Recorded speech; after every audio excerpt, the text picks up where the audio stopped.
বিসমিল্লাহির রহমানির রহিম। লেকচার 2 উচ্চতর গণিতের দ্বিতীয় পত্র, চ্যাপ্টার 7.1। আজকের লেকচারে আমি তোমাকে দুইটি টাইপের অঙ্ক করাবো।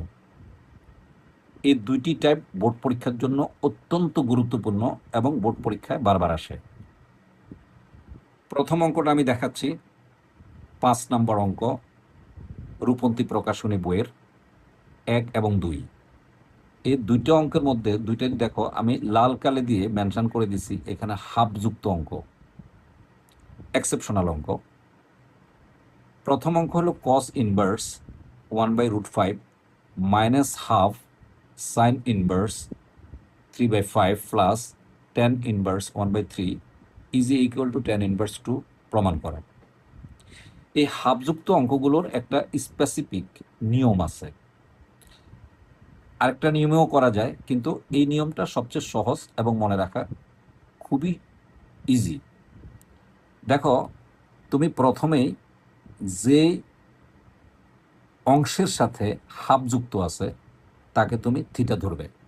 তার মানে এখানে এই পুরো তিনটা রাশির মধ্যে সাইন ইনভার্স 3/5 এর মধ্যে হাফ আছে, তাই আমরা সাইন ইনভার্স 3/5কে থিটা ধরব।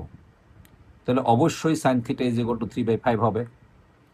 সুতরাং আমরা এখান থেকে কস থিটার মান বের করে নেব। Cos theta is equal to whole root 1 minus sine square theta. আর এই সাইন স্কোয়ার থিটার মান যদি আমি 3/5 বসাই, তাহলে whole root 1 minus 9/25 is equal to ফলাফল আসে 4/5। এখন এটা একটা সিস্টেম যে এখন এই যে tan θ/2 is equal to normal, এই যে সাইন θ/2 ডিভাইডেড বাই কস θ/2। এবার উপরে এবং নিচে অর্থাৎ হর এবং লবে আমরা 2 cos θ/2 দ্বারা গুণ করব। তাহলে আমি যদি উপরে cos θ/2 দ্বারা গুণ করি তাহলে কি আসে 2 sin θ/2 ইন্টু cos θ/2, আর নিচে যদি আমি গুণ করি তাহলে 2 cos স্কোয়ার θ/2। তাহলে এটা সাইন টোয়াইসের সূত্র পড়ে গেল। 2 সাইন, এটাকে যদি মনে মনে এ ধরি তাহলে 2 সাইন এ cos এ, তার মানে সাইন টোয়াইসে, তাহলে সাইন টোয়াইসে মানে হলো সাইন থিটা আসে।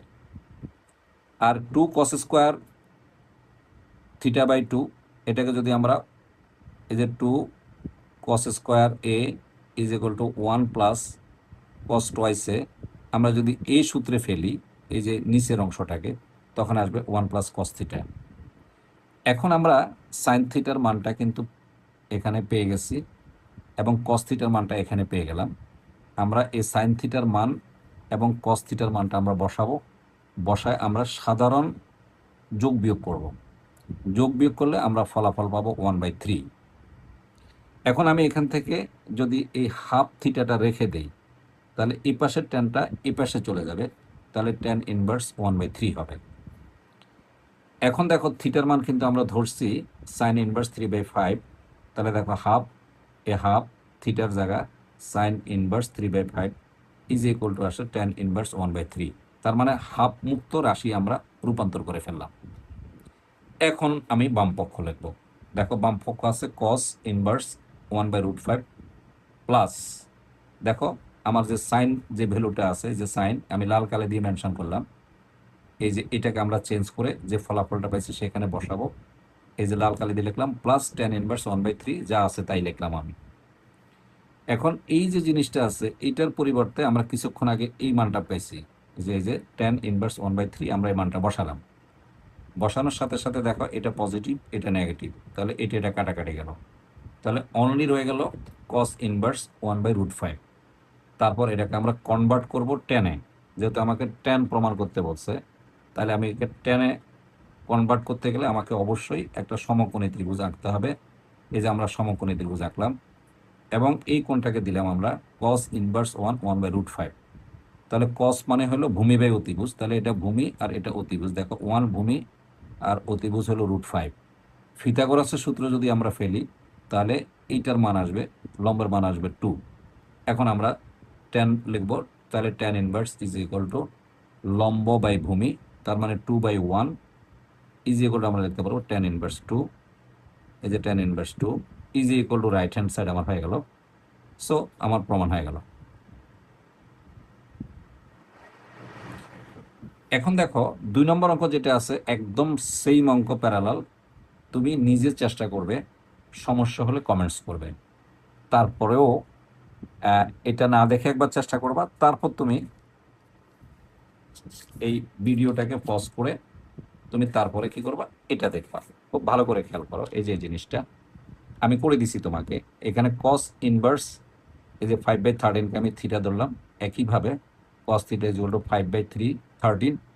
তাহলে আমি এখান থেকে সাইন থিটার মান বের করে নিলাম 12/12। একইভাবে ট্যান থিটা/2 ধরলাম, যথারীতি আগের মতো সাইন থিটা/2 কস থিটা/2। হর এবং লবকে 2 cos θ/2 দ্বারা যদি গুণ করি তাহলে 2 sin θ/2 cos θ/2 divided by 2 cos θ/2 হয়। এটাকে যদি সূত্র ফেলি তাহলে সাইন থিটা হয়, এটাকে যদি সূত্র ফেলি তাহলে 1 + cos θ হয়। সাইন থিটার যে ভ্যালুটা আমরা পেলাম সেই ভ্যালুটা আমরা বসাবো, আর cos থিটার যে ভ্যালুটা আমরা এখানে পেলাম সেটা আমরা এখানে বসাবো। সাধারণ যোগ বিয়োগ করবো, যোগ বিয়োগ করলে আমার আসে 2/3। তার মানে এখন যদি আমি এখান থেকে এই হাফ থিটাটা রেখে দিই তাহলে ট্যানটা কিন্তু এই পাশে চলে যাবে ইনভার্স হয়ে। তাহলে ট্যান ইনভার্স এই যে 2/3, এই যে 2/3। এবং থিটার জায়গায় যদি আমি ধরে নেওয়া মানটা বসিয়ে দিই তাহলে দেখো এই যে half cos inverse 5/13 is equal two tan inverse 2/3। তার মানে আমার হাফটা মুক্ত হয়ে গেল এবং ট্যানে রূপান্তর হয়ে গেল। এখন আমি বাম পক্ষ লিখবো, দেখো এই যে বাম পক্ষ লিখলাম, ডেফিনেটলি এই বাম পক্ষটা উঠালাম। উঠানোর পরে দেখো আমার এই যে রাশিটা আছে এই হাফযুক্ত অংশের পরিবর্তে আমি কি লিখবো, যে ট্যান 3/2 লিখবো। এই যে ট্যান ইনভার্স 2/3 লিখলাম, যে মানটা আমি পেলাম সেই মানটা আমি এখানে বসাবো। আর এখানে কট যেটা আছে, কটকে যদি আমি ট্যানে কনভার্ট করি তাহলে আসবে ট্যান ইনভার্স, এখানে উল্টে যাবে, এটা নিচে মানে 1 আছে, তাহলে হাফ হবে। এখন আমরা প্রথমে এই দুইটা সূত্র ফেলবো, tan inverse x plus tan inverse y is equal to, দেখো ট্যান ইনভার্স দেখো x plus y divided by 1 minus এই যে এক্স ইন্টু ওয়াই। এটাকে যদি আমরা সরল করি তাহলে আমরা পাবো এই যে 17/6, অর্থাৎ ট্যান ইনভার্স 17/6। তারপরে আবার এই ফলাফলের সাথে যদি আবার আমি এই সূত্র ফেলি তাহলে তোমরা অবশ্যই সূত্র জানো, ট্যান ইনভার্স এটাতে যদি আমি এক্স ধরি আর এটাকে যদি আমরা ওয়াই ধরি তাহলে আসে ট্যান ইনভার্স দেখো x minus y divided by 1 plus x y. এটাকে যদি আমি সরল করি তাহলে আসে ট্যান ইনভার্স 28/29।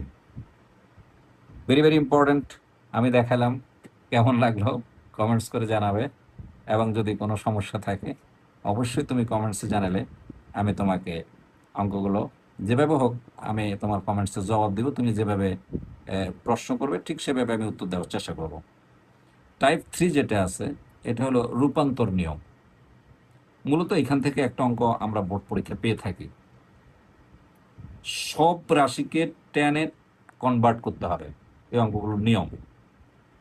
এবং অবশ্যই যখন কনভার্ট করবা তখন চিত্র আঁকাটা ম্যান্ডেটরি, যেটাকে আমরা বলি অবশ্যই চিত্র আঁকতে হবে, না নাম্বার দিবে না।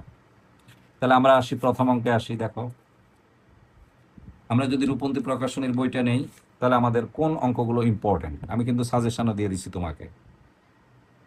এই যে 2 এর 1টা 2টা 3টা 4টে 5টা অঙ্কই তোমাকে করতে হবে, 3-এর সবগুলো অঙ্ক তোমাকে করতে হবে। এবং আমি এখানে ও বি আই আই লিখছি, আর ও বি আই আই এটা আমার নিজস্ব সংকেত, এটার অর্থ হচ্ছে পরীক্ষায় বারবার আসে, পরীক্ষায় বারবার আসে।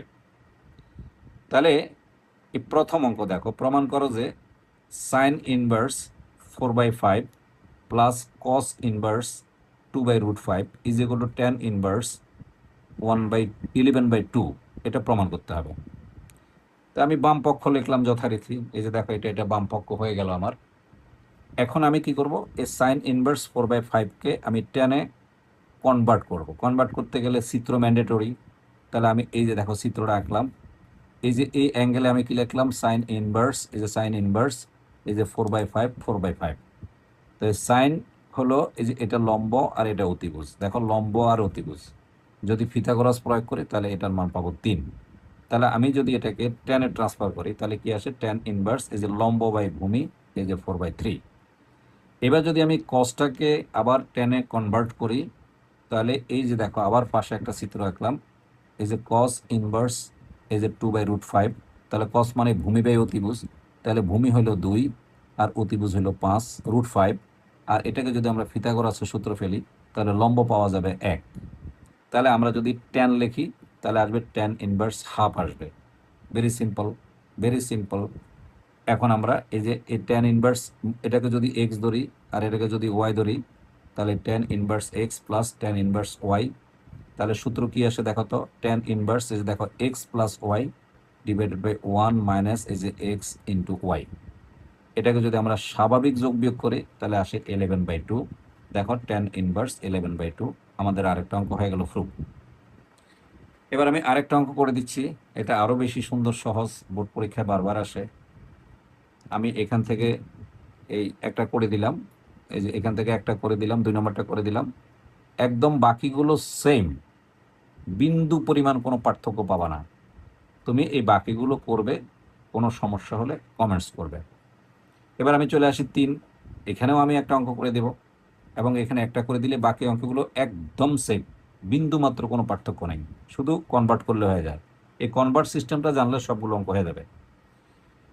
তাহলে এখানে যেটা অঙ্ক, যে অঙ্কটা সবচেয়ে বেশিরভাগ বোর্ডে আসছে সেই অঙ্কটাই আমি তোমাকে করে দিচ্ছি। 3 পয়েন্ট, এই যে 3-এর 2 নম্বর অঙ্ক, এটা বোর্ডে সবচেয়ে বেশিরভাগ দেখা যাচ্ছে।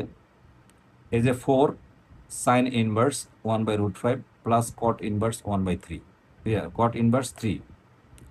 তো আমার এটা কট আছে, এটার জন্য চিত্র আঁকা লাগবে না, কারণ আমরা জানি এর মধ্যে এটা লম্ব, এটা ভূমি, আর এটা নিচে হলো মনে মনে যদি আমি 1 দিই তাহলে এটা লম্ব ভূমি বাই লম্ব। আর আমি যদি এটাকে টেনে ট্রান্সফার করি তাহলে লম্ব বাই ভূমি। কিন্তু সাইনের ক্ষেত্রে অবশ্যই আমাকে চিত্র আঁকতে হবে, যদি আমি টেনে ট্রান্সফার করবো। তাহলে দেখো এই যে আমি সাইন আঁকলাম, আবার যথারীতি আমি এখানে একটা সমকোণী ত্রিভুজ আঁকলাম। তাহলে এই যে সাইন ইনভার্স এই যে 1/√5, তাহলে সাইন মানে লম্ব বাই অতিভুজ, লম্ব 1, অতিভুজ হলো √5, এই যে 1 আর √5। পিথাগোরাস যদি আমি ফেলি তাহলে আসে 2। তাহলে ডেফিনেটলি আমার এখানে এটাকে যদি আমি লিখি তাহলে কি আসে tan ইনভার্স এই যে 1/2, এই যে 1/2। এখন এটাকে আমি সূত্র ফেলবো, খুব ইজি ব্যাপার। দেখো এটা কি আছে দেখো তো ভালো করে, tan inverse x plus tan inverse y। তাহলে কি আসবে tan inverse x plus y divided by 1 minus xy, x into y। এটাকে যদি আমরা সরলীকরণ করি তাহলে ফলাফল আসে 5/5 মানে 1। এই 1-এর পরিবর্তে আমরা লিখতে পারি tan π/4, এই যে 1-এর পরিবর্তে লিখতে পারি tan π/4। তাহলে tan ইনভার্স আর ট্যানটা যদি অমিট হয়ে যায় তাহলে আর থাকে 4 ইন্টু π/4, এই যে 4 ইন্টু π/4, 4 যদি কাটাকাটি যায় তাহলে পাই হয়। দেখো আমার প্রমাণ হয়ে গেল, এই যে দেখো প্রমাণ হয়ে গেল, প্রুফ। বাকি অঙ্কগুলো তুমি নিজে করবে, সমস্যা হলে কমেন্টস করবে, আমি তো তোমাকে বারবারই বলতেছি। এরপরে যে 4 নম্বর অঙ্কটা আছে, 1টা 2টা 3টা, এখানে 3টে অঙ্কই আমি তোমাকে করে দিচ্ছি, কারণ মূলত এই 3টে অঙ্ক very very important. Very very important, অত্যন্ত গুরুত্বপূর্ণ অঙ্ক পরীক্ষার জন্য। ইনশাল্লাহ পরীক্ষার হলে গেলে অবশ্যই তুমি আমার কথা মনে পড়বে যে স্যার বলছিল, এবং পরীক্ষা ইনশাল্লাহ আসছে। আমরা প্রথমে আমি যেহেতু 3টেই করিয়ে দেব, তাহলে আমি প্রথমে 4.1টা দেখো, এই যে 4.1, 2 tan into 2 tan inverse x. দেখো 2 tan ইনভার্স এক্স একটা আমরা সূত্র জানি যে tan ইনভার্স এক্স, এটার সূত্র আমরা জানি এই যে tan inverse twice x divided by এই যে 1 মাইনাস এক্স স্কোয়ার, এটা আমরা জানি। তো ভালো কথা, এই যে বাম পক্ষ লিখলাম, এই যে বাম পক্ষ লিখলাম। তাহলে এই যে এই দেখো এটা সূত্র ফেললাম, এই যে দেখো সূত্র ফেললাম, তাহলে tan ইনভার্স আর tan অমিট হয়ে গেল, তাহলে বাকি রইল এই যে twice x divided by 1 minus x square. এখন আমরা ডান পক্ষ লিখব। দেখো ডান পক্ষটা সুন্দর সহজ, ডান পক্ষটা দেখো এই যে 2 tan inverse x plus tan inverse x cube. তাহলে এটা এ, এটা বি, বা এক্স আর ওয়াই। তাহলে দেখো tan ইনভার্স দেখো এই যে x plus y divided by 1 minus x y. এখানে যদি আমি কমন নেই তাহলে এক্স 1 প্লাস এক্স স্কোয়ার, আর নিচে থাকে যদি আমি 1 প্লাস এক্স এস ওয়াইয়ের হোল স্কোয়ার যদি লিখি তাহলে a plus b into a minus b, তার মানে 1 plus x square into 1 minus x square. কাটাকাটি দিলে আসে এই যে এক্স বাই এই যে 1 মাইনাস এক্স স্কোয়ার। দেখো এত সুন্দর যে tan ইনভার্স আর ট্যানটা কিন্তু অমিট হয়ে গেল, তাহলে 2 থাকলো, 2টা এসে গুণ হয়ে গেল, তাহলে দেখো বাম পক্ষ আর ডান পক্ষ একই ফলাফল চলে আসলো, প্রুভ হয়ে গেল। এই অঙ্কটা অনেক বেশি ইম্পর্ট্যান্ট। এই যে আমি যদি 2 নম্বরটা বলছি, এই যে 4-2 খুবই ইম্পর্ট্যান্ট। এটা অনেক সুন্দর একটা অঙ্ক, তোমার কাছে জটিল মনে হবে, কিন্তু আমি যখন তোমাকে এই প্রসেসটা বা টেকনিকটা শিখিয়ে দেবো, এটাই তোমার কাছে সবচেয়ে ভালো লাগবে। তবে পরীক্ষা এটা আসে। tan inverse half tan 2 theta, tan inverse cot theta plus tan inverse cot cube theta. দেখো এই আগের এই যে অঙ্কটা আর এই অঙ্কটা এক, দেখো এখানে এক্স আছে, এখানে cot থিটা আছে, এখানে এক্স কিউব আছে, দেখো এখানে cot কিউব থিটা আছে, তার মানে এটা একই জিনিস। তাহলে দেখো আমি এই প্রথম অংশটা রেখে দিলাম, এই যে দ্বিতীয় অংশটা, যে বাম পক্ষের প্রথম অংশটা রেখে দিলাম, এই যে এটা। এখন আমি এই দুইটাকে সূত্র ফেলবো, এই যে দুইটা, এই দুইটাকে যদি আমি সূত্র ফেলি, তাহলে এটা এক্স আর এটা ওয়াই। তাহলে tan ইনভার্স, দেখো এই যে x plus y divided by 1 minus এই যে এক্স ইন্টু ওয়াই। এটাকে যদি আমরা নর্মাল কাটাকাটি করি, তাহলে দেখো এই জিনিসটা আসে। এই জিনিসটাকে যদি আমরা সাইন কসে ভাঙ্গাই, সরি কটকে যদি 1/10 করি, আর যদি এই কটকে 1/10 করি, তাহলে এই ফলাফলটা আসে। এরপর এটাকে যদি আমরা সরলীকরণ করি, তখন এই ফলটা আসে। এই ফলটাকে যদি আমরা অতিরিক্ত একটা মাইনাস হাফ দিয়ে গুণ করি, তাহলে এই ফলাফলটা আসে। আর এই ফলাফলের জায়গায় আমরা লিখতে পারি এই যে tan 2 থিটা, কারণ এই যে 2 tan theta divide by 1 minus tan square theta is equal to এই যে tan 2 থিটা। এই যে মাইনাস হাফের জায়গায় হাফ আছে। নিশ্চয়ই এই জায়গাটা জটিল, এই জায়গাটা তুমি কয়েকবার প্র্যাকটিস করবে। খুব সহজভাবে আমি বোঝানোর চেষ্টা করছি, এরপরে কোনো সমস্যা থাকলে তুমি কমেন্টস করবে। এরপরে আমরা কি করলাম, এটা এক্স আর এটা ওয়াই। তাহলে দেখো tan ইনভার্স, দেখো এই যে এক্স, এই যেটা মাইনাস আছে প্লাস হবে, মাইনাস হয়ে গেল। এই যে x plus y divided by 1 minus এই যে এক্স ইন্টু ওয়াই। এরপরে দেখো উপরে যেহেতু শূন্য চলে আসে, এটা থেকে এটা একই জিনিস, শূন্য চলে আসে, তাহলে tan ইনভার্স 0। আর 0 মানে হলো tan 0, তার মানে tan কাটা is equal two 0 is equal two right hand side, proof হয়ে গেল। এরপরে একটা সুন্দর অঙ্ক আছে, যেটা আমরা বরাবরই বলি যে পরের অঙ্কটা কিন্তু আমি আগে 4 নম্বরটা করাচ্ছি, এটা কিন্তু খুব সুন্দর দেখতে, অনেক বড় মনে হবে। আমি একটু জুম করে দিচ্ছি তোমাকে।